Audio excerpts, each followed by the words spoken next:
السلام علیکم ورحمۃ اللہ وبرکاتہ۔ میرے عزیز بچوں، آج میں آپ کو ایک کہانی سنانے لگا ہوں تاکہ آپ اس کہانی کو سن کر اپنے اخلاق کو درست کر سکیں۔ یہ اخلاقی کہانی ہے اور زندگی کو اچھا اور خوبصورت بنانے کے لیے ہمیں اخلاق سیکھنا ہوں گے، اور جو قومیں اخلاق سے عاری ہوتی ہیں، اخلاق نہیں سیکھتی، غیر مہذب، غیر تہذیب یافتہ ہوتی ہیں، وہ قومیں کبھی ترقی نہیں کرتی۔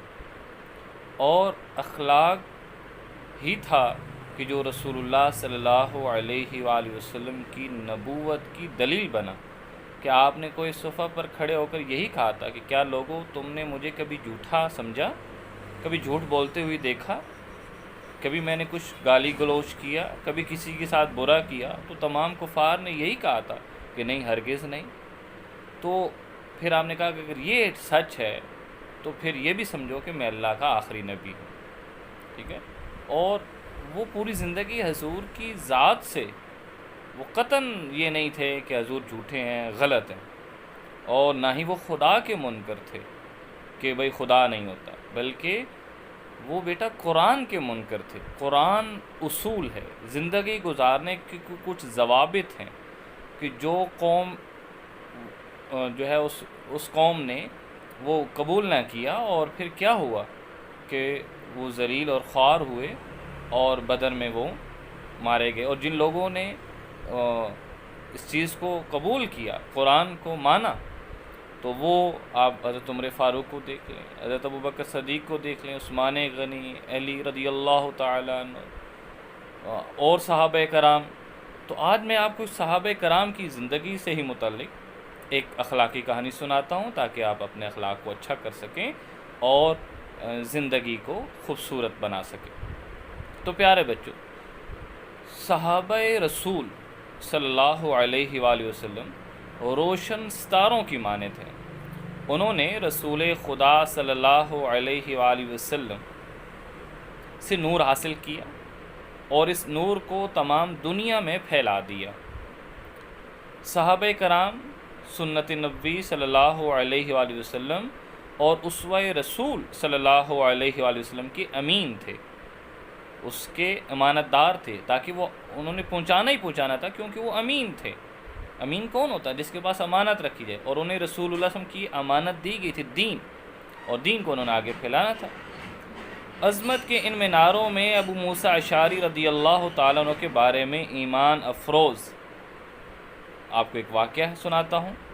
یمن کے قبیلے اشہر سے تعلق رکھنے والے 50 نیک انسان اسلام قبول کرنے کے لیے جہاز میں سوار ہو کر حجاز کی طرف روانہ ہوئے۔ راستے میں اچانک ہی ہوا کا رخ بدلنے لگا اور ہواؤں کو جہاز حجاز پہنچنے کے بجائے حبشہ جا پہنچایا۔ حضرت جعفر طیار رضی اللہ تعالی عنہ کی قیادت میں مسلمانوں کی جس جماعت نے ہجرت کی تھی، وہ ان دنوں حبشہ ہی میں تھی۔ قبیلہ اشر کا یہ قافلہ ان مہاجرین کے ساتھ ہی مدینہ منورہ پہنچا اور فتح خیبر کے وقت حضور نبی کریم صلی اللہ علیہ وسلم کی خدمت میں حاضر ہو کر اسلام لایا۔ ان اعلیٰ صفت انسانوں میں ابو موسیٰ اشعری رضی اللہ تعالیٰ عنہ بھی شامل تھے۔ حضرت ابو موسیٰ اشعری رضی اللہ تعالیٰ عنہ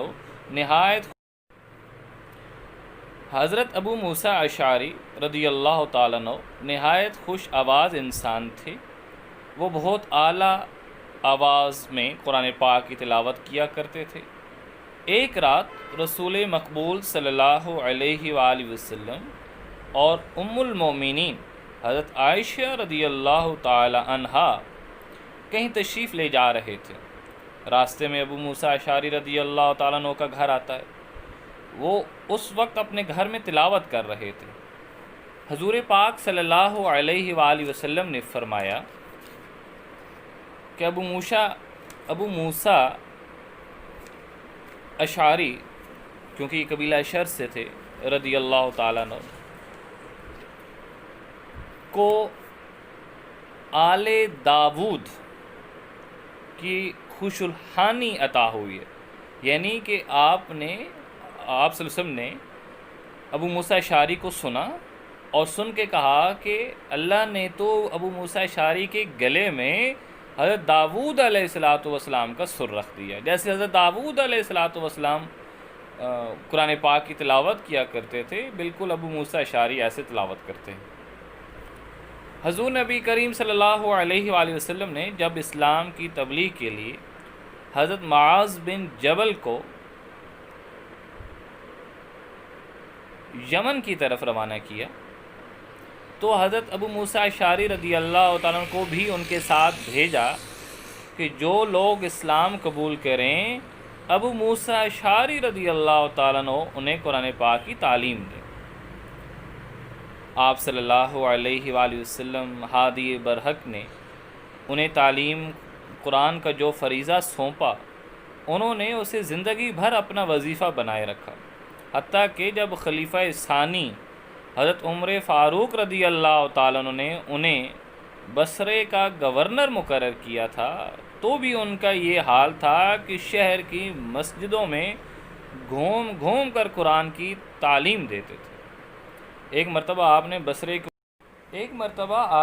بصرے کے علماء اور فضلاء کو، جن کی تعداد 300 سے زائد تھی، جمع کیا اور ان سے خطاب کیا اور کہا کہ قرآن تمہارے لیے باعث اجر بھی ہے اور باعث وبال بھی، اس لیے تم قرآن کی تعلیمات پر عمل کرو، اس کے احکام پر چلو، کہیں قرآن تمہارے پیچھے نہ پڑ جائے۔ یعنی ایسا نہ ہو کہ تم قرآن پڑھنا چھوڑ دو اور بے پرواہ ہو جاؤ اور وہ تمہارے حق میں وبال بن جائے۔ جو شخص قرآن کی پیروی کرتا ہے وہ اسے جنت کے باغوں میں لے جاتا ہے، اور جس کے پیچھے پڑ جاتا ہے اسے جہنم میں پھینک دیتا ہے۔ تو یہ دیکھیں اب حضرت ابو موسیٰ اشعری کی یہ بات کتنی قابل غور ہے۔ تو بچوں روزانہ وقت نکالیں قرآن پاک پڑھنے کے لیے، زیادہ سے زیادہ نہیں تو 20 منٹ 30 منٹ آپ کے لیے کافی ہیں بچوں۔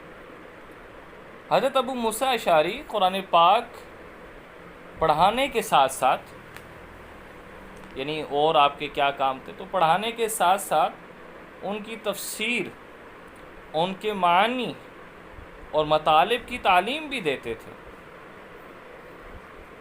وہ تجوید و قرات کے ماہر اور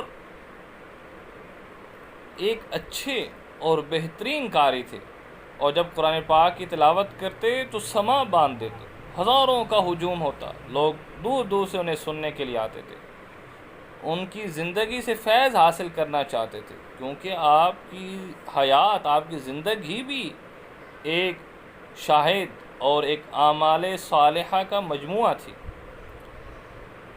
اور کم از کم اگر آپ قرآن پاک کی تفسیر اور منطق اور یہ چیزیں، بیٹا یہ تو سٹیپ بائی سٹیپ ہوتی ہیں، تو پہلا سٹیپ آپ کا انتخاب کریں، آدھا گھنٹہ قرآن پاک کی تلاوت کریں، سیکھیں، اور ایک ہی بار سیکھیں، پہلے یہ نہیں، کیونکہ جب آپ کچھ غلط سیکھ لیتے ہیں پھر آپ صحیح سیکھتے ہیں تو غلط کو صحیح کرنے میں پھر وقت لگتا ہے، لیکن آپ پہلے ہی صحیح ہوں تو پھر ایک ربط، ایک تعلق آگے بڑھتا ہے۔